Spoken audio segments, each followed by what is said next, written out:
নন্দিতা ম্যামের কাছেও গেছি, তখনও নাটক চালিয়ে যাচ্ছে দুজনে মিলে। তারপর অনেক করে বলার পরে ফাইনালি নন্দিতা ম্যাম দিল আমাকে ফোনটা। আমি বললাম যে তোমরা দুজন মিলে এই কাজটা করেছো, মানে আমি বন্ধুদের থেকে তো এক্সপেক্ট করতে পারি যে আমার বন্ধুরা আমাকে প্র্যাঙ্ক করছে। কারা করছে? রাখি গুলজার, নন্দিতা রায়। তবে কি রং লেগে গেল আমার চোখের পাতায়, আজ বসন্ত ডেকেছে আমাকে, আজ বসন্ত ডেকেছে। নমস্কার বন্ধুরা, আজকে food and entertainment with Debanjana আমার চ্যানেলে নতুন একটা পর্বে আমি কাকে নিয়ে বসে আছি তোমরা দেখতেই পাচ্ছ। নতুন করে পরিচয় দেওয়ার তো আমার মনে হয় না এখন কোনো দরকার আছে। ঐশ্বর্য, ওর সঙ্গে মানে আমাদের এই পর্বটা শুরু হওয়ার আগে অ্যাকচুয়ালি আমরা আড্ডা দিচ্ছিলাম, মানে আমরা একটা আড্ডা আমরা অলরেডি দিয়ে ফেলেছি। অবশ্যই আমার চ্যানেলে যারা আছে তারা সবাই জানে যে আমি মানে আমার এই যে পর্বগুলো আসে, এপিসোডস গুলো আসে, এতে আড্ডাই হয়। মানে তথাকথিত ওইভাবে আর কি, হ্যাঁ মানে তথাকথিত যে তুমি এই করো বা তুমি কি, মানে আমরা একটু আড্ডা দিতে একদম ভালো লাগে আড্ডা মারতে খেতে খেতে গল্প। হ্যাঁ, আমরা দুপুরে মানে লাঞ্চ সারতে সারতে আমরা একটা ছোটখাটো আড্ডা ওর সঙ্গে ছোট্ট করে দেখিয়ে দিই যে আমরা অলরেডি খাবারের মধ্যে আছি। না, ওর ব্যাপারটা হচ্ছে আমরা এখন বসে আছি ট্রিটলে বলে একটি ক্যাফেতে। তো ব্যাপারটা ওর খুব পছন্দ হয়েছিল। আমি মানে ছবি দেখেই বলেছিলাম যে আমি এখানেই আসতে চাই, এবং আসার পরে যেটা হলো আমার আরো ভালো লাগলো। আর আমি এবার মাঝে মাঝেই হয়তো এখানে ভিজিট করব। একদম একদম একদম। আচ্ছা, এবার আমরা একটু খেতে খেতে একটু শুরু করি। একদম একদম। এবার ঐশ্বর্যর সঙ্গে এখন কথা বলতে গেলে প্রথমেই যেটা নিয়ে কথা না বললেই নয়, যেটা মানে সবাই শুনতে চায়, আমিও শুনতে চাই, আরো বেশি করে শুনতে চাই, সেটা হচ্ছে আমার বস। তো প্রথমেই যেটা জানতে চাইবো তোমার কাছে যে আমার বস রিলিজ হলো, মানে কিছুদিন তো হয়ে গেছে হলো, কেমন রেসপন্স পাচ্ছ? দেখো, আমরা না সত্যি বলছি প্রথম গানটা থেকে যেভাবে রেসপন্স পাওয়া শুরু করেছি, আজ বসন্ত রেখেছে আমাকে, তো আমরা তখনই বুঝতে পেরেছি। আমি কিন্তু এর ফাঁকে ছোট্ট করে বলে রাখি, এটা সবাই মোটামুটি জানে, ও ভীষণ ভালো গান গায়।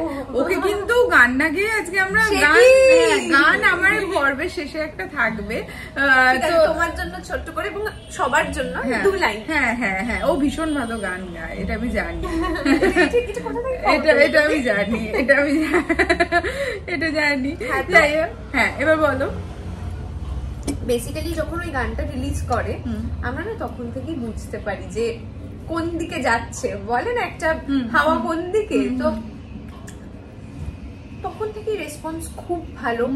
এবং তারপর যখন মালা চন্দন রিলিজ হয়, তারপর আমাদের টিজার রিলিজ হয়, তারপর ট্রেলারের সময় তো ছেড়েই দাও, মানে ট্রেলার রিলিজ করার পরে আমরা প্রচুর ফিডব্যাক পেয়েছি, মানে অনেক টেক্সট এসেছে। আমাকে একটু বলো মানুষ কি বলছে। মানে দেখো, মানুষ যারা আমার খুবই পরিচিত বা ক্লোজ মানুষ, তারা তো অত্যন্ত আনন্দিত হয়েছে পুরো বিষয়টায়। যে প্রথম কথা, আমি উইন্ডোজের সাথে কাজ করেছি, কারণ আমার অনেক আগের ইচ্ছে, মানে অনেক দিন ধরে ইচ্ছে বলতে পারো যে উইন্ডোজের সাথে কাজ করব।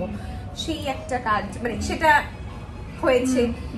এবং উইন্ডোজের সাথে কাজ করেছি, কাদের সাথে কাজ করেছি, মানে কারা আমার কো অ্যাক্ট্রেস ছিল, রাখি গুলজার ম্যাম, শিবুদা নিজে, শ্রাবন্তী দি, শ্রুতি, সৌরসিনী, আভেরিদি, কাঞ্চনদা, উমাদি, সাবিত্রী চ্যাটার্জি, মানে কাকে ছেড়ে কাকে বলবো বলো। মানে আমি যখন প্রথম গেছি উইন্ডোজে, আমাকে যখন প্রথম, এইটাই আমি আস্তে আস্তে আসতে চাইছিলাম, মানে প্রথম তোমার মানে ডাকটা কিভাবে এলো? হঠাৎ আমি কোথাও একটা ছিলাম, মানে রাস্তায় ছিলাম মনে আছে, কারণ প্রথম যখন আমাকে বললো যে উইন্ডোজ থেকে ফোন করছি, তখন আমি বুঝতে পারিনি। আমি বলছি হ্যাঁ, বলছি উইন্ডোজ থেকে ফোন করছি, এরকম তুমি যদি কাল একটু দেখা করো একটা কাজের জন্য। এবার উইন্ডোজ থেকে ফোন করছি, তাই না আমার জন্য মানে কাফি হে, বলে না। তো পরের দিন আমি গেলাম, আমাকে বললো আমার চরিত্রটার ব্যাপারে, গল্পটা খানিকটা বললো। তারপরে অবভিয়াসলি শিবুদা, নন্দিতা ম্যাম এলেন, ওনারা বললেন চরিত্রটা, বললেন গল্পটা, বললেন। আর হয় না যে প্রথম দিনই দুটো মানুষকে দেখে না একটা অদ্ভুত, আমি ঠিক এক্সপ্লেন করতে পারবো না, কিন্তু কিরম যেন মনে হলো যে খুব কাছের দুটো মানুষ, মানে খুব পরিবারের মতো। কিন্তু তখন তো একেবারেই আলাদা নেই, কিছুই নেই, কিন্তু সেই বিশ্বাসটা প্রথম দিনই হয়েছিল সামহাউ। এবার তারপর শিবুদা বললো, এই বললো বলে দিয়ে লাস্টে বললো যে আমি অভিনয় করছি, শিবুদা যেভাবে কথা বলে, আমি অভিনয় করছি আর রাখি গুলজারজি আছে। প্রথম 15 সেকেন্ড আমি বিষয়টা বুঝতে পারিনি, সত্যি বলছি বুঝতে পারিনি। মানে শুনেছি, অনেক সময় হয়তো শুনবে কিন্তু তুমি কি শুনলে সেটা বুঝতে পারবে না। ঠিক সেম জিনিসটা 15 সেকেন্ড বা 20 সেকেন্ডের জন্য হলো। এবার আমি না কিরম যেন প্রথমবার, যাই হোক আমি ওরকম ডিরেক্ট জিজ্ঞেস করতে পারছি না, বাই চান্স যদি ভুল শুনে থাকি ওনারা ভাববেন যে বাবা রাখি গুলজার আছে এটা ভাবছো, মানে আচ্ছা মানে শুনলাম যে আর কি কি কাজ করছে, সবার কথা শুনলাম। আমি চাইছি যে শিবুদা নিজেই আরেকবার রিপিট করুক কথাটা, যাতে আমি কনফার্ম হই যে সত্যি রাখি গুলজারজি অভিনয় করছে না দুদিন পর। মজার ব্যাপার, করতে করতে শিবুদা পুরো কথাটা আর রিপিট করলো না। শিবুদা এরকম, তুমি বুঝতে পারছো আমি মানে, আর সেদিন কেউ ছিল না যে আমি কাউকে জিজ্ঞেস করবো, যে মানে আমার ধরো বন্ধু বান্ধব যারা বা অ্যাক্ট্রেস হলে আমি জিজ্ঞেস করতে পারতাম, কেউ নেই। আমি খুবই একটা অদ্ভুত জোন নিয়ে বাড়িতে ফিরলাম, ফিরে সারাদিন ওটা নিয়েই ভেবে গেলাম। এবার আমি জিজ্ঞেস করছি স্ক্রিপ্টটা কি কালকে নিতে যাবো। তখন কি শুনেছো বাকি কারা কি করছে? বাকিদের শুনেছি, মানে অবভিয়াসলি শ্রুতি করছে, সৌরসিনী করছে, শিবুদাও বলেছে নিজে পাঠ করছে। খবর নেওয়ার চেষ্টা করোনি ওদের থেকে? না, ওদের তখনও মানে আমরা তো এইখানেই ফার্স্ট আমাদের বন্ধুত্বটা শুরু হয়। বুঝতে পেরেছি। তার আগে ধরো চিনতাম, কিন্তু ওরকম বন্ধুত্ব ছিল না, কারণ নাম্বারও ছিল না। তো সব মিলিয়ে যাই হোক, পরের দিন আমি জাস্ট চেষ্টা করছি যে কখন স্ক্রিপ্টটা নিতে যাব, তখন তো আমি জিজ্ঞেস করবোই এটা কাউকে না কাউকে, কেউ আমায় আটকাতে পারবে না।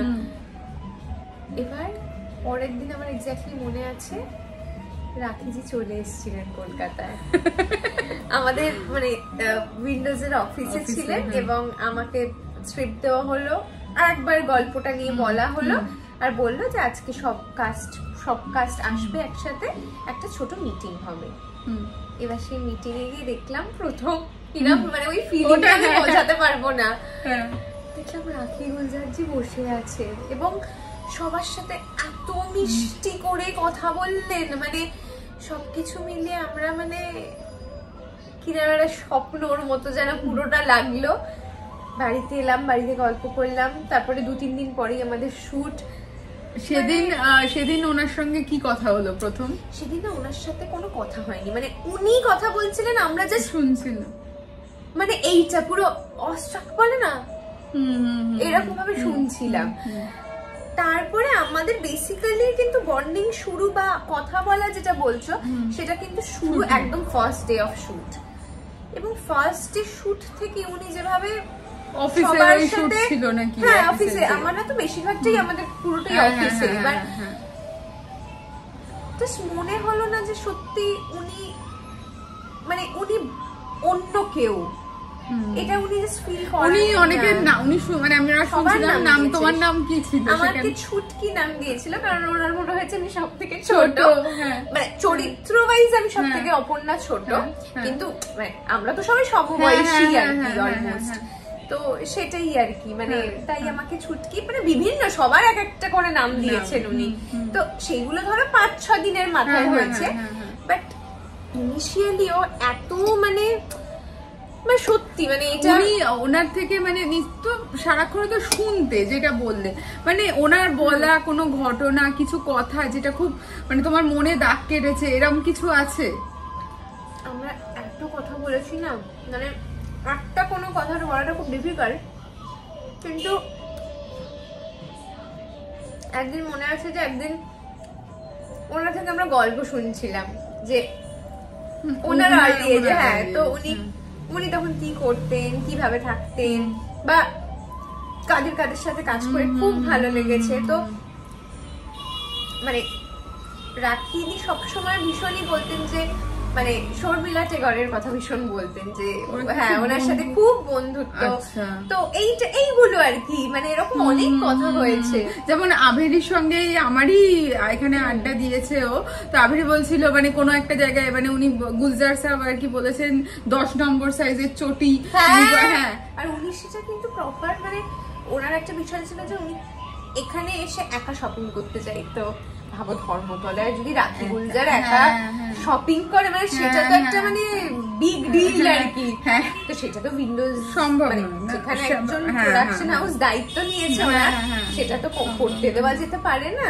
কিন্তু ওনার এরকম মানে একদম ছেলে মানুষই আর কি, ভীষণ ওনার ওই ফুচকা খাওয়াটা মানে পরে প্রমোশনের সময় শুধু কিন্তু নিজে না সবাইকে খাইয়েছেন। এবং উনি হঠাৎ করে একটা শিবুদা বলছে আর না আরে এটা তো প্রমোশনের সময় ছেড়ে দাও, শুট করতে করতে। আর শুটে কি আমরা সকাল 9টায় করেছি সিনটা, 9টা-10টায় ফুচকা। আর উনি মানে কাউকে মানছেন না, এত মিস করেন ওখানে মানে সেজন্য এখানে আর কি ব্যাপারটা। কিন্তু খুব মানে ওই সময়টাকেই আমি খুব মিস করি মাঝে মাঝে, কারণ মানে রাখি দি তো ছেড়েই দেওয়া আছেই, প্লাস আমাদের একটা এত ভালো বন্ডিং হয়ে গেছিল। মানে আমাদের এই 5টা মেয়ে যে আমরা কি করতাম, যেতাম তাড়াতাড়ি মেকআপ করতাম, না গল্প তো সারাক্ষণ মেকআপ করতে করতে না করতে করতে সবসময়। আমাদের যেখানে শুট হতো অফিসটার নিচে একটা কফি শপ ছিল, ঠিক আছে, মানে এরকম ক্যাফে টাইপের। আমাদের টার্গেট থাকতো, শীতকাল ছিল তো, শীতকালে তো কফি খাওয়ার মানে এটাও বেড়ে যায়, ইচ্ছেটাও বেড়ে যায়, আর ভালোও লাগে খেতে। তো আমরা কি আগে তাড়াতাড়ি করে মেকআপ করে 5 জনে মিলে কখন নিচে গিয়ে আগে কফিটা খেতে পারবো, কারণ একটু দেরি হয়ে গেলেই তো সিনে ডাকবে। একদিন হয়েছে যে আমরা গেছি, আমাদের একজন এডি ফোন করে বলেছেন যে মানে তোমরা কি সিন করার কোন রকম ইচ্ছে তোমাদের আছে না, মানে এসে তোমরা বলেছেন মানে এক্স্যাক্টলি মনে নেই, মানে কেউ একটা ওদের মধ্যে কেউ একটা মানে ইচ্ছে কি আছে নাকি মোটামুটি একটু গল্প গুজব খাওয়া দাওয়া এই করেই কাটবে। আমরা তাড়াতাড়ি করে কফি টফি প্যাক করে আমরা উপরে অলমোস্ট, হ্যাঁ মানে যতটুকু ধরো এইটুকু খেয়েছি বাদ বাকিটা প্যাক করে উপরে। না আমি যেটা যতদূর এমনি শিবুদাকে জানি, কারণ আমি নিজেও মানে উইন্ডোজেই আমার প্রথম কাজ, আর তখন হ্যাঁ উইন্ডোজে আমার প্রথম কাজ। শিবুদা হচ্ছে কাজের সময় হচ্ছে ড্যাম সিরিয়াস। শিবুদার কাছে বকুনি খেয়েছো? অনেস্টলি আমার বসে আমরা খুব একটা বকা খাইনি কেউ, তো ওই জন্যই আরো কাজ করতে চাই যাতে শিবুদার বকাটা খাই। মানে রাখি গুলজারের সঙ্গে যেমন শুনলাম, এবার শিবুদা নন্দিতাদি এরাও তো একটা মাইলস্টোন সেট করেছেন বলতে গেলে, ওনাদের সঙ্গে কাজের মানে ওনাদের এটা একটু বলো। এটা আমি খুব সিরিয়াসলি বলছি, ওনারা যেভাবে প্রত্যেক জনকে ট্রিট করে, ঠিক আছে, মানে ধরো আমরা অনেক সময় দেখেছি যে সিনিয়রদের একরকম ভাবে ট্রিট করা হয়, যারা স্টার তাদের একরকম ভাবে ট্রিট করা হয়, যারা ধরো আমাদের মতো আস্তে আস্তে একটা জায়গা মানে কাজ করছে তাদের একরকম ট্রিট, যারা একেবারে নবাগত তাদের অন্যরকম, এবং যারা জুনিয়র তাদের অন্যরকম। এটা দেখে এসেছি। কিন্তু প্রথম আমি উইন্ডোজে দেখলাম প্রত্যেক জনকে, প্রত্যেকটা আর্টিস্টকে, এবং প্রত্যেকটা আর্টিস্ট বলবো না, মানে প্রত্যেকটা মানুষকে সেম ট্রিটমেন্ট দেওয়া হচ্ছে। এটা রেয়ার, এটা দেখা যায় না গো। আর এত আন্তরিকতা, এত আন্তরিক ভাবে সবাই কাজ করছে। মানে আমি তো শুনেছি ওখানে খাওয়া দাওয়ার মানে জানি আমি খাওয়া দাওয়াটাও ভীষণ ভালো হয়, সবকিছু ভালো হয়। মানে এবার তুমি না মানে কাজের ক্ষেত্রে কি হয়, আমাদের খুব ইম্পর্টেন্ট হয়ে দাঁড়ায় সেফটি, সাপোর্ট, এবং কি বলবো মানে কেয়ার। এই তিনটেই ওনারা প্রোভাইড করেন খুব সিরিয়াসলি। মানে আমার 3-4 দিন পর মনে হয়নি যে আস্তে আস্তে পরিবার হয়ে উঠছি। আমার প্রথম দিন কাজ করেই মনে হয়েছে যে আমি আমার পরিবারের লোকজনের মতো লোকজনের সাথেই আছি। ওই সেফটিটা আমি ফিল করেছি প্রথম দিন থেকে। তো আমার মনে হয় সেটা তো খুব ইম্পর্টেন্ট। আর যেহেতু শিবুদা অভিনয় করেছেন, তো প্লাস রাখি গুলজার ম্যাম এতদিন পরে কাজ করছেন, তো একটা অ্যাডেড প্রেশার তো ছিলই সব সময়। তো সেই ক্ষেত্রে আমি বলবো যে সেটাকে ব্যালেন্স করেছে নন্দিতা ম্যাম। উনি যে ঠান্ডা মাথায় সবার সাথে মানে সবাইকে ডিল করা এবং ডিরেকশন দেওয়া, তো সেটা একটা বড় রোল প্লে করেছে বলে আমার মনে হয়। বুঝতে পেরেছি। আর শিবুদা এরকম কিছু মানে একটা জিনিস বলো, এখন তো সবাই সিনেমাটা মোটামুটি দেখে নিয়েছে, তা বলছি তোমার যে পার্টিকুলার ক্যারেক্টারটা তোমাকে যখন দেওয়া হলো, মানে তুমি অবশ্যই হ্যাঁ রাখি গুলজার আছেন শুনলে সেই সিনেমায় সবাই হ্যাঁ করে দেবে, হ্যাঁ, কিন্তু তাও মানে তোমার চরিত্রের দিক থেকে আমি যদি বলি, এই চরিত্রটা মানে ইন্টারেস্টিং, মানে কেন নিলে তুমি বা কেমন লাগলো? দেখো আমি না এতদিন গল্প শুনতাম যে আমার যারা বন্ধু বান্ধব আছে যারা কর্পোরেট সেক্টরে কাজ করেন তাদের গল্প শুনেছি, কিন্তু সত্যি তাদের জীবনে কি কি প্রবলেমস হয় বা হতে পারে বা তারা কিসের মধ্যে দিয়ে যায় সেটা কখনো ফিল করিনি। তো সেটা আমাকে তো কিছুটা মানে আমি অ্যাট্রাক্ট হয়েছি এই কারণে যে যেটা আমার একদমই জানা নেই, তো সেই ক্যারেক্টারটাই প্লে করা ধরো, তো সেটা থেকে তো কিছু না কিছু আমি শিখবই, মানে আমি মানে কিছু করারই নেই, শিখতেই হবে, আদারওয়াইজ ওটা আমি প্লে করতে পারবো না। তো ওটা একটা ইন্টারেস্ট পয়েন্ট ছিল ডেফিনেটলি। এবং প্রথম দুটো কারণ হচ্ছে উইন্ডোজ এবং রাখি গুলজার ম্যাম। হ্যাঁ, তুমি যদি বলো 3 নম্বর কারণটা কি, তাহলে ডেফিনেটলি এটা।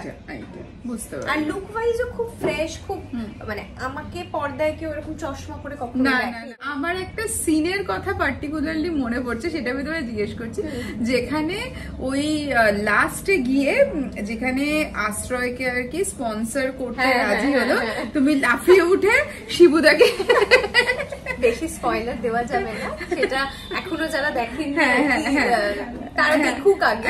আমি জানতে চাই শিবুদাকে ওই যে লাফিয়ে উঠে জড়িয়ে ধরাটা মানে ওটা কেমন ছিল? ওটা খুবই বিষয়টা আমি সত্যি যদি বলি তাহলে ওটা কিন্তু নন্দিতা ম্যামের ডিরেকশন, মানে ওই মোমেন্টটা কিন্তু ওখানে ক্রিয়েট করা হয়েছে। হ্যাঁ, আর নন্দিতা ম্যাম এসে আমাকে বলেছিল আমার পার্টিকুলার এক্স্যাক্টলি এই এক্সপ্রেশনটা চাই, এটা করো, এটা খুব ভালো লাগবে। আর যখন আমি সেটা করতে পারি বা ম্যাম এসে বললেন যে এরকম পার্টিকুলার এই রিঅ্যাকশনটা চাই, তাহলে কিন্তু খুব সুন্দর লাগবে। তো আমার শুটটা হওয়ার পরে উনি এসে আমাকে খুব আদর করলেন যে খুব সুন্দর হয়েছে, একদম এটাই বলেছিলাম। তো এই জিনিসগুলো না মানে অন্য কোথাও, তুমি তো অনেকের সঙ্গে অভিনয় যেমন করেছো, শিবুদা যেমন ডিরেক্টর প্লাস অভিনেতা, তোমার অভিনেতা শিবপ্রসাদ মুখোপাধ্যায়কে কেমন লাগে? ব্রিলিয়েন্ট লাগে, ব্রিলিয়েন্ট। মানে আমি শিবুদার সাথে শুট করতে করতেও বলেছি যে আমি কণ্ঠ দেখে অবাক হয়ে গেছিলাম। মানে ধরো আমরা যখন শুট করছি আমার বস, তখন তো বহুরূপী শুট হয়নি, তো বহুরূপী তখন আমাদের কাছে আসেনি, আমরা দেখিনি। বহুরূপী তো আমাকে দেখার পর ছেড়েই দাও, কিন্তু আমি শুট করতে করতে শিবুদাকে বলেছিলাম যে তুমি চরিত্রটা কি করে করলে, মানে অ্যাক্টর হিসেবে আমার লোভ হয়েছে, কেউ কি করে করতে পারে ওটা। তো সব আমি জিজ্ঞেস করছিলাম যে ওই গলাটা কিভাবে করলে, ডাবিং এ কি করলে, কিন্তু মানে ব্রিলিয়েন্ট, খুব ভালো। মানে আমার খুব প্রিয় সিনেমার মধ্যেও কণ্ঠ পড়ে। আচ্ছা, আমরা খাওয়া দাওয়া করছি, আমরা কি এটা নেবো নাকি এখন আমরা একটু প্লেটটা, হ্যাঁ ও যখন দেখাতে চাইছে ও হাতে তুলে দেওয়া, প্লেটটা চেঞ্জ করে নিই। বুঝতে পারছেন তো, এখন এটা আমরা খেতে চলি। আমার বসের কথাটা শুনলাম। আচ্ছা, আমার বসে যে একটা খুব যেটাতে তোমরা সবাই আছো ভীষণ মজার গান, সেটা হচ্ছে হ্যাঁ হোক স্টার্টআপ, আর ওটাও খুব সুন্দর লেগেছে, যেটা পুরো সরস্বতী পুজোর যে গান, প্রথম গান আমাদের, হ্যাঁ ওটা খুব সুন্দর। মানে ওইটা তো পুরো আমি যেটা শুনেছি সরস্বতী পুজোর একটা পুরো তোমরা সরস্বতী পুজোর মতো করে ভীষণ, ওটা টাইমিং ওয়াইজ এত সুন্দর ছিল। মানে শীতকাল ধরো তার 2 সপ্তাহ পরে সরস্বতী পুজো ছিল। আমি শুনেছিলাম রাখি গুলজার ম্যাম নাকি খুব মানে পুরো প্রপার নিয়ম যাতে মেনটেন করা হয় ভীষণ। আর বলছি তো আমরা প্রপার ভোগটা ভোগের মতো করে খেয়েছি, মানে খিচুড়ি হয়েছে একটা সরস্বতী পুজোতে যা যা ভোগ হয়, মিষ্টি থেকে শুরু করে সব। আর আমাদের ঠিক শুটটা মানে ওই সিকোয়েন্সটা, খাওয়া দাওয়ার সিকোয়েন্সটা ছিল লাঞ্চের আগে, আমরা পেট পুরে খেয়েছি সবাই। প্রপার লাঞ্চ করা যেটাকে বলে, আমাদের পাত্রে দিচ্ছে আর শেষ হয়ে যাচ্ছে। শিবুদা বলছে আরে বাবা ওর প্লেটে নেই তো, ওকে দাও আর একটু। এবার বুঝতে তো পারছি না, ইচ্ছা করে খেয়ে নিচ্ছি যাতে আরো দেয়। তো এরকম করে আমরা সুন্দর করে লাঞ্চ টাঞ্চ করেছি, শুটও করেছি তার সাথে। তারপর তো অনেকটা বড় সিকোয়েন্স ছিল, রাতেও ছিল, তো তারপরে তো শুটের মতো হয়েছে, আনন্দের জায়গায় হয়েছে, নাচ করেছি, গান করেছি। ও এই দিনের একটা খুব মজার ঘটনা আছে, সেটা তোমায় বলি। সেটা হচ্ছে যে আমার সিনেমাটা দেখেছো বলে বলছি, যারা দেখেননি তারা দেখলে বুঝতে পারবে। যারা দেখেননি তাদের আমার মনে হয়, আমি নিজে দায়িত্ব নিয়ে বলছি, অবিলম্বে দেখে ফেলুন। না হলে মানে অবশ্যই তো আমরা ওটিটি প্ল্যাটফর্মে দেখতে পাবো, এতে সবই টিভিতে দেখতে পাবো, সবই, কিন্তু বড় পর্দায় দেখাটা, এইটা যদি না দেখা হয় সত্যি মিস। এটা আমি শিবুদা, আমি কিন্তু আবার প্রমোশন করে দিলাম। এই তো চাই আমাদের। আমি সিরিয়াসলি মানে এটা কিন্তু বিষয় যে সরি যেটা ঘটনাটা, হ্যাঁ, তো বেসিক্যালি ওই দিন তুমি দেখেছো যেহেতু একটা আলাদা পোর্শন আছে না আমার ক্লাসিক্যাল ডান্স আছে যেখানে লাস্টে, হ্যাঁ, তো আমি মানে ওই ডান্সটা নিয়ে খুব ভয়ে ছিলাম, কারণ ওটা কি প্রপার মানে কোরিওগ্রাফি করে করা? আমার মা মানে মানবিকাশন ইনি প্রপার ডান্সার, মানে একদম ভীষণ ভালো ডান্সার, তো ওনাকে ম্যাচ করে ডান্স করা তো আমার জন্য বেশ চ্যালেঞ্জিং ছিল, কারণ আমি তো ক্লাসিক্যাল ডান্সার নই কোনোভাবে। তো আমি সারাদিন প্র্যাকটিস করছিলাম, সকাল থেকে নিয়ে সারাক্ষণ প্র্যাকটিস করছিলাম। এবার করতে করতে আমার একটা মানে বিষয় আছে, আমার না একটু ফোনের কোথায় রাখি ওই একটা সমস্যা আছে। ফোন হারিয়ে গেছে বলছি, এবার আমি যথারীতি কোথায় রেখেছি, এবার মানে প্র্যাকটিস হয়ে গেছে, হওয়ার পরে হচ্ছে বাড়িতে বোধহয় ফোন করবো খুব সম্ভবত, আচ্ছা দেখছি নেই ফোনটা। হ্যাঁ খুঁজছো, এবার খুঁজছো মানে প্রচুর লোক তো গানের প্রচুর লোক, কেউ যদি ভুল করেও এদিক ওদিক রেখে দেয়, এবার আমি পাবো কোত্থেকে?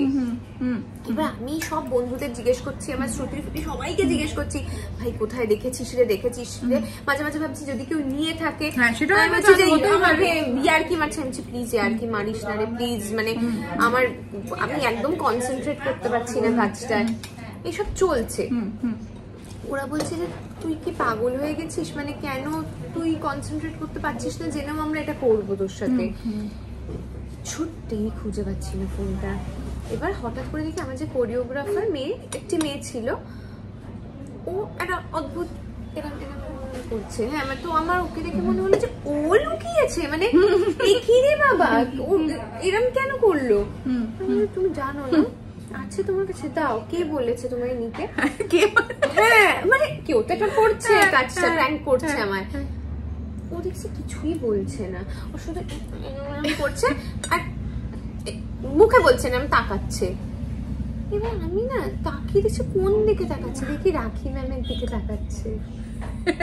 এবার সেটা জিজ্ঞাসা করা যাচ্ছে না। আমি ওর দিকে তাকিয়ে বলছি রাখি ম্যাম, মানে এটা হতে পারে না, এটা সম্ভব নয়। আমি ভাবছি কি করে আমি যাবো, কি বলবো, যে তুমি ওই জন্যই তো এইটা বলা মানে বুঝতে পারছো। তাও আমি সাহস করে গেছি, আমি বলেছি রাখি ম্যামকে কি বলছি যে শোনো না, ওখানে না আমার ফোনটা রাখা ছিল, তো তুমি কি মানে এই মানে হ্যাঁ তেনা এইসব করে চাওয়ার আগে 14টা বলবো। রাখি ম্যাম তাকে বলছে যে আমি তো নিইনি বলে হেসেছে, ঠিক আছে, আর এত সুইটলি হেসেছে যে চোর ধরা পড়ে গেলে ঠিক যেভাবে, মানে ওটা দেখে আমার টেনশন, ভয় সবকিছু পুরো কমেডি হয়ে গেল, মানে আমি পুরো হাসি পেয়ে গেল ওনার ওই মিষ্টি হাসিটা দেখে। আমি এবার বুঝতে পেরে গেছি, প্লিজ দিয়ে দাও না গো, আমি না নাচতে পারছি না, আমি কনসেন্ট্রেট করতে পারছি না। বলছে আমি সত্যি নিইনি, এরকম ভাবে বলেছে, আমি সত্যি নিইনি, আমার কাছে তো নেই, ওর কাছে আছে। এবার ওটাকে দেখছি নন্দিতা ম্যাম, মানে সবাই মিলে একটা ফুল প্রুফ প্ল্যান, মানে সবাই আসলে দেখেছে তোমার ফোনটা নিয়ে একটা ব্যাপার আছে, ওটা হারিয়ে গেলে সবাইটা নোটিস করে প্ল্যানটা করেছে। বেসিক্যালি রাখি ম্যাম প্রথমে নোটিস করেছে আমি বারবার ভুল জায়গায় ফোন রাখি, ও আর বারবার বলছি এই ফোনটা কোথায় রাখলাম না, ফোনটা কোথায় রাখলাম না, এটা করি আমি। ব্যাস উনি সুযোগ পেয়েছে। তারপর কি সেটা নন্দিতাদির কাছে ছিল? তারপর নন্দিতা ম্যামের কাছেও গেছি, তখনও নাটক চালিয়ে যাচ্ছে দুজনে মিলে। তারপর অনেক করে বলার পরে ফাইনালি নন্দিতা ম্যাম দিল আমাকে ফোনটা। আমি বললাম যে তোমরা দুজন মিলে এই কাজটা করেছো, মানে আমি বাচ্চা কাচ্চারা করে, বন্ধুদের থেকে তো এক্সপেক্ট করতে পারি যে আমার বন্ধুরা আমাকে প্র্যাঙ্ক করছে। কারা করছে? রাখি গুলজার, নন্দিতা রায়। তো পরে যখন আমি ভাবলাম যে সত্যি আমার কাছে একটা বড় পাওয়া, এটা মানে একটা ভালোবাসা, প্রাপ্তি। ওনারা যে আমাদের মতো করে আমাদের সাথে মিশছেন, এই ছেলে মানুষটা দেখাচ্ছেন, এটা তো আমাদের সবার কাছে পাওয়া। একদমই তাই, সেটাই। তাহলে এই যে আমরা এত রকম ঘটনা ক্যামেরার পেছনে, মানে আমরা যেটাকে বলি বিহাইন্ড দ্য সিন, বিটিএস যদি এত ইন্টারেস্টিং হয় তাহলে ফিল্মটা কি জানি হবে, তোমরা বুঝতেই পারছো। তো প্লিজ মানে যারা দেখোনি তারা হলে গিয়ে মানে ইমিডিয়েট দেখে ফেলো। একদমই তাই। এবারে আমরা একটু অন্য প্রসঙ্গে আসি, একটু জিজ্ঞেস করব যে আপকামিং তোমাকে আর মানে কি কি কাজে আমরা দেখতে চলেছি। আপকামিং আমার যে কাজটা আসছে সেটা একটা সিরিজ। আচ্ছা। এবং সেটাও কিন্তু ভয়ঙ্কর ইন্টারেস্টিং। আচ্ছা, ভয়ঙ্কর কেন বললাম? কারণ সিরিজের নাম হচ্ছে ভূত তেরি। আভেরিও আছে যেটা বলছিল, বুঝতে যেটা হইচইতে আসছে। তো বেসিক্যালি এখানে মানে অপর্ণার পায়েলকে রেখেছে সবাই আমার বসে। ওখানে পেকনিজ আসছে, কামিং সুন। মানে বাবা, ওটা আমরা কবে দেখতে পাবো? ক্রমশ প্রকাশ্য এই মুহূর্তে আমরা এক্স্যাক্টলি দেখতে ওটা মানে শুটিং ডান। হ্যাঁ, শুট ডান আমাদের। তো আমি খুবই আশাবাদী এবং ওটা কি কোনো অরিজিনাল গল্প না কারুর কোনো মানে গল্প থেকে নেওয়া? না, কোনো গল্প থেকে নেওয়া না, একেবারে অরিজিনাল। ক্রিয়েটিভ ডিরেক্টর হচ্ছে অনির্বাণ ভট্টাচার্য। তো ওনাদের দুজনের সাথে কাজ করে এবং ওটা অনির্বাণের ডিরেকশনে কাজ করে আমি বলবো যে খুব ভালো। অনির্বাণদার ডিরেকশন কেমন লাগলো? খুবই ভালো, মানে খুবই ভালো বলাটাও বোধহয় ঠিক বলা হবে না, কারণ খুব অন্যরকম ভালো। আচ্ছা, একটু মানে বলা যাবে কি মানে কিরকম? দেখো, যেহেতু আমাদের এখনো কিছুই রিলিজ করেনি, মানে পোস্টারটাও ওরম সেভাবে রিলিজ করেনি, তো আমি এখনই বলে না, আমি বলছি যে অনির্বাণদার সঙ্গে কাজের। ও আচ্ছা, অনির্বাণদা না, আমি বলছি যে অ্যাজ অ্যান অ্যাক্টর তো আমার খুবই পছন্দের, আর এটা আমি অনির্বাণদাকেও বলেছি, কিন্তু ডিরেক্টর অনির্বাণদা আরো আমার ফেভারিট। মানে সেইটাই বলছি, মানে কি রকম একটু যদি বলছি, মানে ধরো কিছু সিন এরম হয়েছে, আমি আমার মতো করে অ্যাক্টিং করেছি, আমি আমার মতো করে পাঠ করেছি চরিত্র বুঝে। এবার অনির্বাণদা এসে বললো যে ঐশ্বর্য একটু দেখ তো, এটা যদি একটু এভাবে ভাবি বা এরম ভাবছি, তুই দেখ। কোনোদিনও চাপিয়ে দেয় না প্রথম কথা। আচ্ছা, অনির্বাণদার সঙ্গে কি আগে কোনো কাজ করেছো? না, আমি ফার্স্ট কাজ, এটা আমার ফার্স্ট কাজ, প্রথম কাজ। তো এরকম অনির্বাণদার অ্যাডভাইস যখনই যেটাই দিয়েছে, আমার মানে অ্যাক্টরের পার্সপেক্টিভ থেকে কখনো মনে হয়নি যে আমাকে চাপিয়ে দিচ্ছে বা না আমি যেটা করছি সেটাই ঠিক করছি। সবসময় আমি দেখেছি বেটার ইনপুট এবং বেটার অ্যাডভাইস দিয়েছে, মানে যেটা বলেছে সেটা ভীষণ গ্রহণযোগ্য। মানে সেটা না নিয়ে তুমি যেটা দেখলে, যেটা শুনলে, যেটা বুঝলে, তোমার আক্ষেপ হতে পারে যে আমিও তো অ্যাক্টর, আমার কেন এটা মাথায় এলো না আগে, বুঝতে পেরেছো? তো এইটা সবসময় অনির্বাণদার থেকে শেখা যায়। বুঝতে পেরেছি। আর এত ক্রিয়েটিভ একটা মানুষ, মানে সারাক্ষণ ভাবছে কাজ নিয়ে, চোখ মুখ দেখলে বুঝতে পারবে যে সারাক্ষণ কাজের মাঝখানে আছে। হ্যাঁ, নয় গান, নয় লেখা, নয় সিনেমা, নয় সিরিজ, কিন্তু কাজ অলওয়েজ কাজের মধ্যে আছে। তো সেটা খুবই সুন্দর একটা ব্যাপার। আচ্ছা, তোমার একটা জিনিস আমাকে বলো, তোমার এই এখন 2025-এ দাঁড়িয়ে তোমার অভিনয় জীবনের কত বছর হলো? 9 বছর চলছে। তোমার প্রথম কাজটা কবে ছিল আর কিভাবে হয়েছিল? বাবা, এই গল্পটা ভীষণ বড় গল্প, তাও ছোট করে বলছি। হ্যাঁ, আমি একটা বিউটি কন্টেস্ট থেকে সিলেক্ট হই, তখন যখন আমাকে অডিশনে ডাকে, তখন আমাকে বাড়ি থেকে পারমিশন দেওয়া হয় না, কারণ পড়াশোনা চলছে আর সেই সময় আমার বাবা খুব স্ট্রিক্ট ছিল। কোন ক্লাস? অনেক ছোট ছিলাম, 6। পুরো তোমার বাচ্চা। এবং আমি যে বিউটি কন্টেস্টে সিলেক্ট হয়েছি সেটাও খুব অদ্ভুত ভাবে, মানে আমার অ্যাকচুয়ালি হওয়ার কথা ছিল না, মানে আমি আশাও করিনি, কিন্তু ওনাদের সামহাও আমাকে খুবই পছন্দ হয়েছিল বলে ওনারা আমাকে সিলেক্ট করেছিল। তুমি যে বিউটি কন্টেস্টে উইনার হয়েছে বাচ্চাদের সেকশন। উইনার হয়নি আমি বলছি। বিউটি কন্টেস্টে গেছিলে সেটা তো বাচ্চাদের কিছু ছিল, বড়দের সঙ্গে একদম বড়দের সাথে কম্পিট করেছি। ক্লাস 6 এ? ক্লাস 6 বা 7, আমি এক্স্যাক্টলি ইয়ারটা ভুলে গেছি, খুব সম্ভবত 6 এ যদি ভুল না হয়, বা 7 এ, মানে এটা এই দুটো নিয়ে আমার কনফিউশন, বাট তার থেকে বড় নয়। হ্যাঁ দুটোই যাই হোক। হ্যাঁ তো বেসিক্যালি অনেক জায়গা থেকে টোটাল 24 জন সিলেক্ট হয়েছিল, কলকাতা, আসানসোল, আরো অনেক, বর্ধমান। এবার আমি যেহেতু ছোট ছিলাম, সামহাও আমাকে কলকাতা থেকে রিপ্রেজেন্ট করা হয়, টপ 5 এ যাই। আচ্ছা। 24 জনের মধ্যে, মানে আনবিলিভেবল, আমি ভাবতেই পারি। এবং মানে ওখানে তুমি সবাইকে দেখলে বুঝতে পারবে সবাই যথেষ্ট ম্যাচিওর, মানে অ্যাটলিস্ট 18 এর নিচে কেউ নেই। স্বাভাবিক, আমি তো সেজন্যই বললাম যে বাচ্চা। আর আমি যখন মানে সিলেক্ট হয়েছি, সিলেক্টেড অনেক কিছু থাকে, যে ফর্ম ফিল আপ করতে হবে, যে মানে তুমি এগ্রি করছো। তখন যখন আমি আমার এজটা লিখছিলাম, তখন কিন্তু অলরেডি আমি দেখছি লোকজন মুখ চাওয়াচাওয়ি করছে যে এত কমে কি করে নেব, বাট তাও ফাইনালি কিন্তু ওনারা। তোমার কি মানে ওটা নিজে থেকে গেছিলে তুমি? না, ঠাকুর দেখতে গেছিলাম। ও এবার বুঝে গেছি ব্যাপারটা। আমি ঠাকুর দেখতে গেছিলাম, ওনারা আমাকে ওখান থেকে সিলেক্ট করে বলে। তো আমি ওটাই আমার স্টার্ট হিসেবে ধরি। তারপরে কিছু বছর পরে, তখন তো আমাকে মানে কাজ করতে দেওয়া হয়নি, তো আমি রাজিও হয়েছি।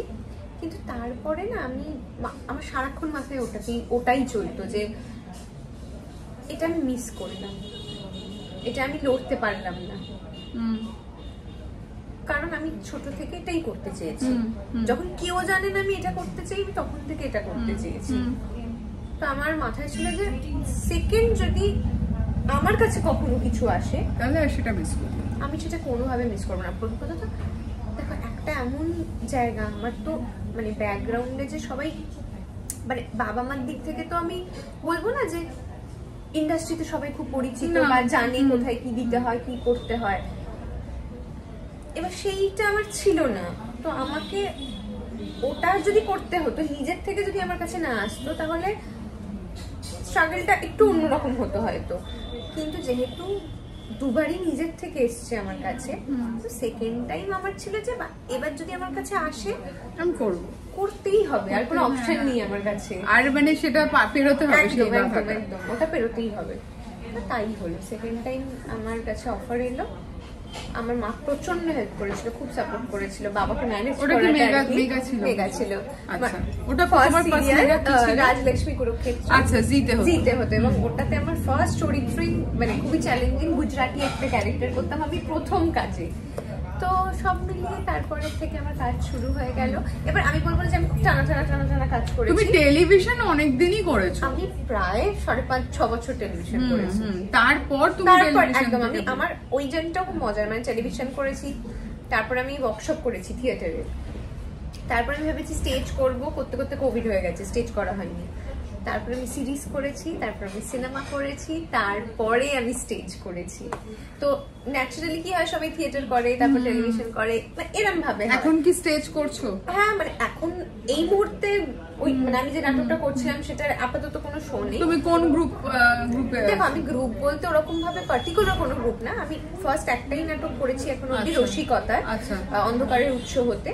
তো সেটাই আপাতত আমার নাটক স্টেজ, এবং আমি ফিউচারও ডেফিনেটলি করতে চাই। এবং ওরকম পার্টিকুলার একটাই দলের সাথে করবো ওরকম কোনো ব্যাপার নেই। আমি বিভিন্ন মানে যে আমাকে অ্যাপ্রোচ করবে আমি তার সাথেই, আমার যদি ভালো লাগে স্ক্রিপ্ট আমি করতে পারি। তো মানে টেলিভিশন হয়ে গেল, ফিল্ম হয়ে গেল, ওয়েব হয়ে গেল। আমি যদি এখন বলি ঐশ্বর্য এখন যে জায়গাটায় দাঁড়িয়ে আছে কেরিয়ারে, এখান থেকে সামনে যদি মানে এরম কিছু থাকে যে এটা আমার করার ইচ্ছে আছে, আমি করতে চাই, সেটা কি? বলিউড মুভি। মুম্বাই। তো মুম্বাইয়ে যাওয়ার জন্য কথাবার্তা বা প্রিপারেশন? এখানেও যেটা আমি করতে চাই সেটা হচ্ছে, ধরো তোমার ল্যাঙ্গুয়েজটা মানে তোমার হিন্দি নিয়ে প্রবলেম? হ্যাঁ মানে দেখো একটু তো মানে টুকটাক গ্রামাটিক্যাল প্রবলেমস আছে, বাট সেটা তো প্র্যাকটিস করতে করতে ঠিক হয়ে যাবে, সেটা চাপ নেই। বাট এখন বেটার আমি বলবো জন্য একটু ট্রাই করছো, এবার একটু করব। আর এখানেও আমি বলবো যে যেটা বললে যে আর কি চাই আমি, এখানেও আমি যেটা চাইবো যে আমি কোনো ধরো হয় না যে সিঙ্গেল হিরোইন, তো সেই সেরকম কোনো কাজ করতে চাই। হিরোইন যখন বললে আমি যেটা জিজ্ঞেস করবো মানে তুমি একটা মানে এখন অনেকটা সেই বাধাটা ভেঙে গেছে যে এখন তথাকথিত কমার্শিয়াল বা তথাকথিত আলাদা সেভাবে নেই, কিন্তু তুমি যদি নিজেকে দেখো তুমি কি একটু ক্যারেক্টার ওরিয়েন্টেড যে এগুলো হয় সেরকম নাকি? অনেস্টলি আমি যদি বলি আমি দুটোতেই কমফোর্টেবল। ওকে, আমি দুটোতেই কমফোর্টেবল এবং আমি জানি আমি দুটোই পারবো চেষ্টা করলে। তো ওরকম না যে আমি শুধুই মনে হয় না যে অ্যাক্টর এবং হিরোইন, আমার মনে হয় আমি দুটোই চাইবো একসাথে। বুঝতে পেরেছি, অ্যাক্টিং জানা হিরোইন। বুঝতে পেরেছি। হ্যাঁ অবশ্যই অভিনয়টা তো সব থেকে আগে আসে, যাই হোক সেটা। আচ্ছা এবার যদি জিজ্ঞেস করি মানে তুমি তো অনেক কাজ করেছো কিন্তু এখনো অনেকটা জীবন বাকি, যদি আমি বলি যে তোমার মানে তুমি এতদিন যা দেখেছো, যা যা দেখেছো, ফিল্ম দেখেছো, করেছো, সেটা বইয়ের কোনো চরিত্র হতে পারে, এমন কোনো চরিত্র যেটা তোমার মনের খুব কাছে, যেটা তুমি করতে চাও? আচ্ছা অনেক চরিত্র আছে এরকম, সেটা তুমি দুটো তিনটে বলতে পারো। সেটা আমি খুব জেনুইনলি কোনো স্পাইয়ের চরিত্র করতে চাই। আমাকে খুব মানে আমি যখন রাজি দেখেছিলাম আমি মানে আমার ভীষণ ওটা হয়েছিল যে মানে ধরো যেটা খুবই মহিলা কেন্দ্রিক হবে এবং মানে একজন মহিলা অনেক কিছু করছে, সেই জায়গায় করছে মানে আমি বলছি অ্যাকশন করছে। বা ধরো কেন বললাম স্পাই, কারণ মানে ধরো আমরা নাচ গান তো করে থাকি, অ্যাক্টর হিসেবে করে থাকি, কিন্তু ফাইট সিকোয়েন্স বা আমি করতে চাই, আমি সত্যি ইন্টারেস্টেড। তো মানে সেটা তো একটা আলাদা হোমওয়ার্কও আছে আমি শিওর। তো আমি সবটার প্রসেসটার মধ্যে দিয়ে যেতে চাই। কোনো স্পাই ক্যারেক্টার করার আমার মানে প্রচন্ডই ইচ্ছে আছে। এবার একটা এটা যারা ঐশ্বর্যর ভক্ত ভালোবাসে যারা ওকে, তারা এই প্রশ্নটা জানতে চাইবেই, এই যে এত মিষ্টি একটা মানুষ, তার মনের মানুষটা কবে আসবে বা আছে কি? এটা আমারও প্রশ্ন, কবে আসবে এটা আমিও জানতে চাইছি। মানে কেন হচ্ছে না? পছন্দ হচ্ছে না কাউকে? দেখো একটা হতে পারে যে এখন একটু বড় হচ্ছে তো আস্তে আস্তে, তো একটু চুজি হয়ে গেছি, এটা সত্যি কথা। মানে এখন আমার খুব একটা বন্ধুও হয় না, বয়ফ্রেন্ড তো দূরের কথা। এইখান থেকে না হয় বোঝা গেল এখন মনের মানুষের অবস্থা খুবই খারাপ। তো আমি জিজ্ঞেস করছি ইন্ডাস্ট্রিতে আমি যদি বলি প্রিয় বন্ধু, প্রিয় বন্ধু ইন্ডাস্ট্রি অনেকে আছে, প্রিয় বন্ধু সত্যি আছে। সেটা হচ্ছে ঐন্দ্রিল আমার খুব ভালো বন্ধু।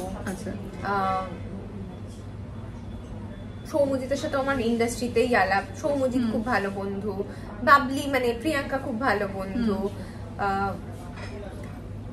আর হচ্ছে ঋতু আমার খুব ভালো বন্ধু,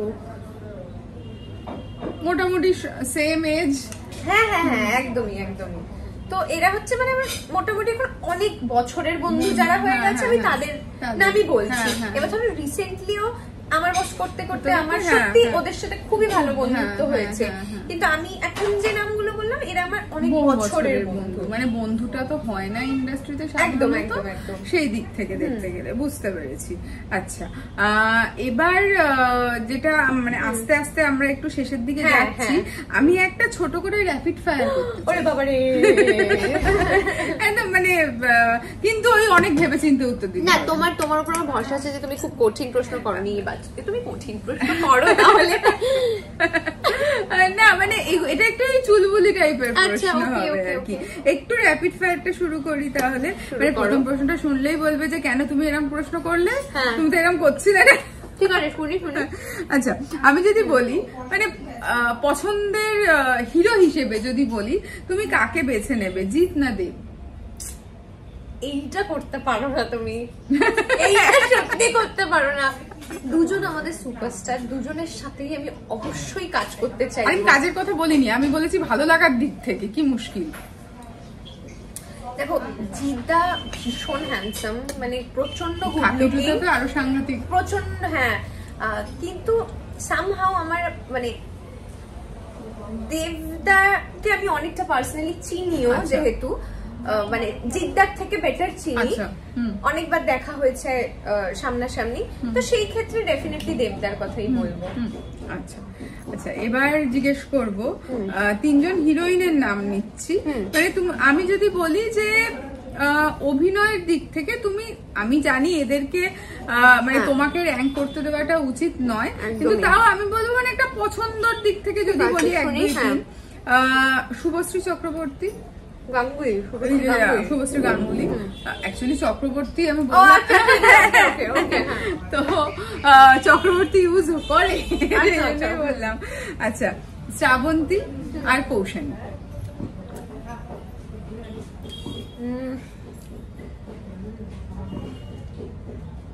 অ্যাক্টিং এর ক্ষেত্রে যদি আমি বলি, মানে তুমি যদি অভিনয়, আমার শুভশ্রীদের অভিনয় খুবই পছন্দের, মানে খুবই ভালো লাগে। হ্যাঁ, বাকি মানে আমার শুভশ্রীদির সাথেই একমাত্র পরিচয় নেই, শ্রাবন্তীদির সাথেও আছে, ঔষারির সাথেও আছে। শ্রাবন্তীদির মতো মানে আমার মনে হয় সুইটেস্ট মানুষ এবং ভালো মানুষ, মানে যাকে আমরা প্রকৃত অর্থে ভালো বলি, শ্রাবন্তীদির মতো হয় না, সত্যি হয় না। একটা অদ্ভুত ব্যাপার আছে শ্রাবন্তীদির মধ্যে। অ্যাকচুয়ালি শ্রাবন্তীদির অভিনয় আমার খুব ভালো লাগে। এটাও খুব ডিফিকাল্ট একটা প্রশ্ন, বাট যেহেতু আমি বললাম, কারণ ছোটবেলা থেকে শুভশ্রীদিকে বা শুভশ্রীদির অভিনয় দেখে আমি খুব ইন্সপায়ার্ড হয়েছি। কিন্তু শ্রাবন্তীদিও খুব ভালো অ্যাক্ট্রেস, কৌশানীও এখন খুব ভালো ভালো কাজ করছে। আর কৌশানীও মানে আমি ওকে পার্সোনালিও চিনি, সুতরাং মানে মানে ওর প্রতি একটা মানে আলাদা ভালো লাগা আছে। হ্যাঁ, বুঝতে পেরেছি। এবার হচ্ছে তোমার দুজন, তোমার ফিল্মের ডিরেক্টর শিব, দুজনে মুখার্জি। আরে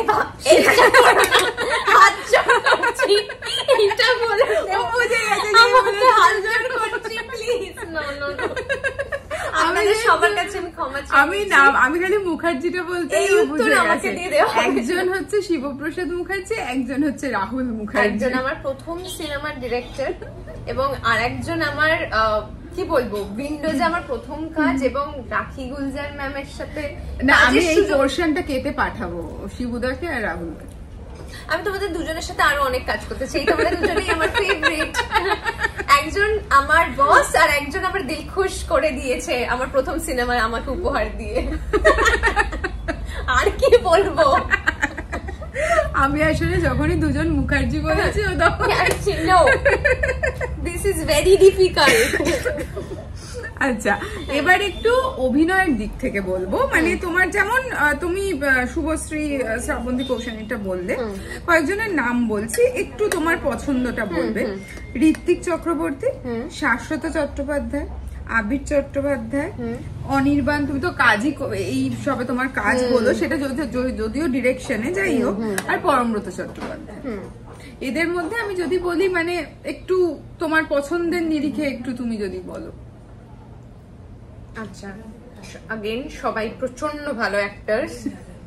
ইরাম কঠিন প্রশ্ন যে তুমি নিয়ে এসছো র‍্যাপিড ফায়ার, এটা আমি মানে বিশ্বাস মানে ভাবতে পারিনি। ডেফিনেটলি অনির্বাণটা তো পছন্দের আগেই বলে দিয়েছি, আবার নতুন করে বলার নেই। আর ঋত্বিক চক্রবর্তী খুব প্রিয় আমার। মানে ঋত্বিক দা স্ক্রিনে এলেই, ঋত্বিকদার সঙ্গে কাজ হয়েছে না হয়নি, কিন্তু খুব ইচ্ছে যে আমি মানে ঋত্বিকদার সাথে, মানে ঋত্বিকদা আমার কো অ্যাক্টর। আচ্ছা, আমি যাদের নাম বললাম তাদের মধ্যে কারোর সঙ্গে কাজ হয়েছে? একবার বলো। ঋত্বিকদা, শাশ্বত চট্টোপাধ্যায়, তারপর আবির চ্যাটার্জি। অ্যাকচুয়ালি আমাদের এনাদের মধ্যে কারোর সাথে কোনো কাজ হয়নি। আচ্ছা আচ্ছা, আচ্ছা, এবার যেটা জিজ্ঞেস করছে সেটা হচ্ছে অ্যাজ আ কোস্টার যদি তুমি কারোর হিরোইন হতে চাও, আমি 3 জনের নাম নিচ্ছি, কার হিরোইন হতে চাইবে? অঙ্কুশ, বিক্রম, আর সাম্প্রতিক যেহেতু মানে ওর একটা ফিল্ম আসছে রণজয়, রাশ, তাই জন্য মানে ওর কথা বলছে, ও এখন খুব ভালো ভালো কাজ করছে। এদের মধ্যে কার হিরোইন হতে চাও? আমি অলরেডি বিক্রমদার হিরোইন হয়েছি, তো ওয়াই নট আবার, তো বিক্রমদার হিরোইন ডেফিনেটলি হতে চাই। আর হ্যাঁ মানে মানে অঙ্কুশদাও অনেক অনেক কাজ করেছে এবং অনেক আগে থেকেই সেটা আমরা দেখেছি আর কি। তো হ্যাঁ ডেফিনেটলি আমি সবার সাথে কাজ করতে চাইবো। এটা ভালো, এটা ভালো। কাজ কি করে কারোর সাথে না করবো, সবার সাথে কাজ করতে চাই। হ্যাঁ অবশ্যই অবশ্যই অবশ্যই, না সেটা তো ঠিকই। না এত এত আলোচনা পর্যালোচনা হলো, একটা জিনিস খুব জানতে ইচ্ছে করছে, মানে কথা বলতে বলতেই মনে হলো, যেহেতু এতদিন মেগা করার পর একটা এখন টেলিভিশন সিরিজ এগুলোর মধ্যে মানে সিরিজ ফিল্মের মধ্যে আছো, আবার যদি এখন মেগা থেকে ভালো কোনো অফার পাও সেটা কি করবে? পুরোটাই ডিপেন্ড করছে কতটা ভালো কাজ, সেটা কতটা ভালো কাজ মানে দেখো গল্পটাও যদি সত্যি আমার মনের মতো হয় এবং আমার চরিত্রটা যদি আমার মনের মতো হয়, সবকিছু ঠিক থাকলে তাহলে ওয়াই নট, মানে তাহলে ওরকম কোনো ব্যাপার নেই। আমি টেলিভিশন থেকেই এই প্রফেশনে এসেছি, সুতরাং টেলিভিশনকে ইগনোর করার কোনো জায়গায় নেই এবং আমি করতেও চাই না। কিন্তু যেটা হয়েছিল যে আমি একটু এক্সপ্লোর করতে চাইছিলাম আরো বিভিন্ন চরিত্রতে কাজ করে, তো সেটাই করছি এখনো অব্দি। তবে হ্যাঁ যদি সবকিছু ঠিক থাকে এবং আমি যেটা বললাম যে ওইটা যদি পছন্দ মতো হয় অবশ্যই ভেবে দেখবো। এই পছন্দের জায়গা থেকে একটা প্রশ্নে আসি, যে এই যে এত 9 বছর কাজ করছো, তো তার মধ্যে আমি যদি একটা কি দুটো কাজ এমন বলি যেটা ভীষণ মনের কাছের এবং মানে কোনোদিন তুমি মানে ওটা ভুলবে না, ভুলবে তো কোনো কাজই না নিজের অবশ্যই, মানে খুবই মনের কাছে এরকম একটা কোনো কাজ। তুমি যদি শুধু আমার চরিত্র হিসেবে বলো, তোমার চরিত্র হিসেবে, মানে আমি পুরো ওভারঅল কাজ বলছি না, শুধু আমার চরিত্র হিসেবে বলো, তাহলে আমি ডেফিনেটলি বলবো ভূত তেরিকি, যে এই সিরিজটা আমি করলাম। ভূত তেরিকিতে ভীষণ মানে নর্মালি আমরা ধরো যেটা অভিনয় করে থাকি বা দেখে থাকি, ভূত তেরিকির অভিনয়ের প্যাটার্নটাই খুব আলাদা, অন্যরকম। তো ওখানে আমার মনে হয়েছে আমি অনেকটা এক্সপ্লোর করতে পেরেছি, তো সেই জন্য ডেফিনেটলি ভূত তেরিকির চরিত্রটা আমার জন্য খুব স্পেশাল। আর ওটা সিরিজই তো, মানে সিরিজ, হ্যাঁ, তো ওটা যখন দেখবে কেন বললাম আমি এটা, হয়তো তুমি রিলেট করতে পারবে। কারণ সচরাচর আমরা যেরকম গল্প দেখি বা চরিত্র দেখি সেরকম একেবারেই নয়। আচ্ছা, তো ওটা অভিনয় করতে আমার খুব মজা। আচ্ছা, ওটা কি হরর ফিল্ম? ওটা হচ্ছে হরর কমেডি। হরর কমেডি, হ্যাঁ। ওকে। আর কমেডি সাবজেক্টটা এতটাই হাসানো খুব কঠিন, জটিল এবং এত টাইমিং এর একটা ব্যাপার আছে, তো আমি জানি না দর্শক কিভাবে নেবেন বা কতটা কি হবে, রিলিজ করার পরে বোঝা যাবে। কিন্তু আমি আর্টিস্ট হিসেবে বলতে পারি আমি খুব স্যাটিসফাইড কাজ করে, যে এক্সপিরিয়েন্সটা আমার হয়েছে সেটাতে আমি খুব আনন্দ পেয়েছি। এটা একটা কাজ এবং সত্যি মানে আমার লাইফের প্রথম সিনেমা, প্রথম সবকিছুই খুব স্পেশাল হয়। তো প্রথম সিনেমা দিলখুশ, এবং দিলখুশের তুমি যদি আমার মানে আমার চরিত্রটা দেখো এবং আমার সাজপোশাক দেখো, আমি দেখেছি দিলখুশ, একদম ঐশ্বর্য না, কোনোভাবে ঐশ্বর্য নয় আর কি, মানে তৃষার থেকে ঐশ্বর্য অনেকটা দূরে আছে। তো সবটা মিলিয়ে আমি বলবো যে তৃষা করেও আমি খুব আনন্দ পেয়েছি। তবে হ্যাঁ, প্রথম কাজ দেখে এখন মনে হয় যে আরো অনেক কিছু পাল্টাতে পারতাম, আরো অনেক কিছু বেটার করা যেত, সেগুলো তো ধরো মনে হতেই থাকে। কিন্তু তাও এক্সপিরিয়েন্স ওয়াইজ, চরিত্র ওয়াইজ যদি তুমি বলো, খুব ভালো, মানে আমি খুব এনজয় করেছি। ঠিক আছে, তো আমাদের এখনো খাওয়া শেষ করে উঠতে পারি, অনেকটা খাবার কি করে একা একা তুমি কিছু খাচ্ছই না। আমি খাচ্ছি, আসলে আমাকে তো জিনিসগুলো ভেতর থেকে বার করতে হবে ব্যাপারটা। ওই ডাইরেক্টরের নিয়ে এবার আমরা কিন্তু মানে আমার ওকে দেখে এটা খুব ভালো লাগছে, ও একদম পুরো বাড়ির মতো সুন্দর করে। হ্যাঁ মানে আমি এটাই চাই, মানে আমার ব্যাপারটা সেটাই, মানে আমি না ওই চোখা চোখা প্রশ্ন মানে সে আর নয়তো কন্ট্রোভার্সিয়াল একটা ও আমার ভালো লাগে না। মানে আমার ফ্লেভারটাই এটা থাকে, এটা যারা দেখে সবাই জানে যে মানে একটা আড্ডা খাওয়া দাওয়া। আর ও নিশ্চয়ই এতক্ষণে আড্ডা দিতে দিতে বুঝতে পেরেছে আমি প্রচন্ড গল্প করতে ভালো, সেটা আমি বুঝতে পেরেছি। আর আমারও ভালো লাগছে কারণ আমিও যেহেতু গল্প করতে ভালোবাসি, খেতে ভালো। আচ্ছা তুমি খেলে না কিছু? আচ্ছা এটা শেষ করে নি, আমরা ভালো করে তো আমার সত্যি খুব মানে খুবই ভালো লাগলো আজকে আড্ডাটা মেরে। আচ্ছা মজা লাগছে। আচ্ছা এবার আমার সেই রিকোয়েস্টটা ছিল, আমরা পর্বের একদম শেষ প্রান্তে যেহেতু পৌঁছেছি, একটা সুন্দর করে গান একটু শুনবো। এটা আমি বলবো তোমার দর্শকদের জন্য ডেডিকেট করে কিছু একটা। ডেফিনেটলি ওনাদের জন্য, তোমার জন্য, এবং যেহেতু আমার বস রিলিজ করেছে সুতরাং আমার বসেরই গানটা গাইছি, ছোট করে গাইছি। সবাই বললে বলে না তো, খাওয়ার মাঝখানে আমি সত্যি এমনি হয়তো গান গাইতাম না, তোমাদের জন্য গাইছি। তবে কি রং লেগে গেল আমার চোখের পাতায়, আজ বসন্ত ডেকেছে আমাকে, আজ বসন্ত ডেকেছে আমাকে, আজ বসন্ত ডেকেছে আমাকে, আজ বসন্ত ডেকেছে আমাকে। এই গানটা এত সুন্দর, প্রস্মিতা এত সুন্দর ভালো গেয়েছে। আমি প্রস্মিতার সাথে দেখা হলি একবার করে বলি তুমি তো খুব ভালো গেয়েছো গানটা, তুমি তো খুব ভালো গেয়েছো গানটা। আমরা এটাও আশা করছি যে এবার পরের বছর থেকে সরস্বতী পুজোর আগে এই গানটাই বাজবে, বা দোলের আগে, বসন্ত মানে বসন্তে আমরা এই গানটাই শুনতে। আমি তো পারলে যখনই কোনো স্টোরি দিচ্ছি রিলেটেবল কিছু হলেই ওটা বসে যাচ্ছে, ওটা বলে যাচ্ছে সবসময়। আমরা এতবার ধরো স্টেপটা করেছি বা ডান্সটা সবাই খুব অ্যাপ্রিশিয়েট করেছে, এখন আমার বন্ধু বান্ধব আমাকে দেখলেই এটা করে। আমি আর এখন নেচে দেখে দেখাতে বলতে পারলাম না আর কি, এটাও করে দিয়েছে। আচ্ছা এবার একদম যেহেতু শেষ পর্বে, আমি আগে জিজ্ঞেস করব যে আমার চ্যানেলে আমার এতে আড্ডা দিয়ে কেমন লাগলো, আর তোমার দর্শকদের জন্য তুমি কিছু বলো। আগে দর্শকদের বলে দিই, ওনাদের জন্যই সবকিছু। তো অনেক অনেক ধন্যবাদ আমাদের এই ভিডিও দেখার জন্য, এবং আপনারা প্লিজ সবাই সুস্থ থাকবেন, ভালো থাকবেন, এবং যারা আমার বস দেখেছেন তাদের অনেক অনেক ধন্যবাদ। যারা এখনো দেখেননি তারা প্লিজ হলে গিয়ে দেখুন, কারণ আমার বস আমার মনে হয় বড় পর্দায় দেখে উপভোগ করার মতো একটা সিনেমা। এবং দেবাঞ্জনা আমার পাশে বসে আছে এখন, ও এত সুন্দরভাবে এইটা আয়োজন করেছে এই আড্ডাটা, আর ও যেভাবে চ্যানেলটাকে নিয়ে এগোচ্ছে মানে সিরিয়াসলি খুবই, মানে আমার তরফ থেকে ওকে অনেক শুভেচ্ছা। এবং আপনারা প্লিজ এভাবেই ওর পাশে থাকুন, ওর চ্যানেল ফলো করুন। আমার চ্যানেলে এসে তার জন্য আমি খুব খুব খুব খুশি হয়েছি, রীতিমতো ওকে ধাওয়া করে আমি মোটামুটি না বিশ্বাস করো আমি একটু সব মিলিয়ে ও কমাস একটুখানি, আমি ওই জন্য চাইছিলাম না তাড়াহুড়োর মধ্যে আড্ডা হয় না, ওই জন্য একটু টাইম দিয়ে তারপর আর কি করলাম। প্লিজ ওর চ্যানেলটা ফলো করুন, তাহলে কিন্তু এরকম মজার মজার গল্প আড্ডা আপনারা সবাই দেখতে পাবেন, শুনতে পাবেন, জানতে পারবেন। সো থ্যাংক ইউ সবাইকে। আর তোমাকে বলবো, তোমার চ্যানেলে এসছি মানে এটা সত্যি অনেকদিন ধরে কথা হচ্ছিল, ফাইনালি আজকে আমরা সেটা পারলাম। আর এত সুন্দর খেতে খেতে মানে সব আছে, সব রকমের জিনিসপত্র আছে, তো দারুণ লাগছে। Thank you so much. Thank you.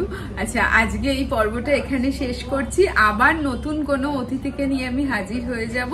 ততক্ষণের জন্য সবাইকে টাটা।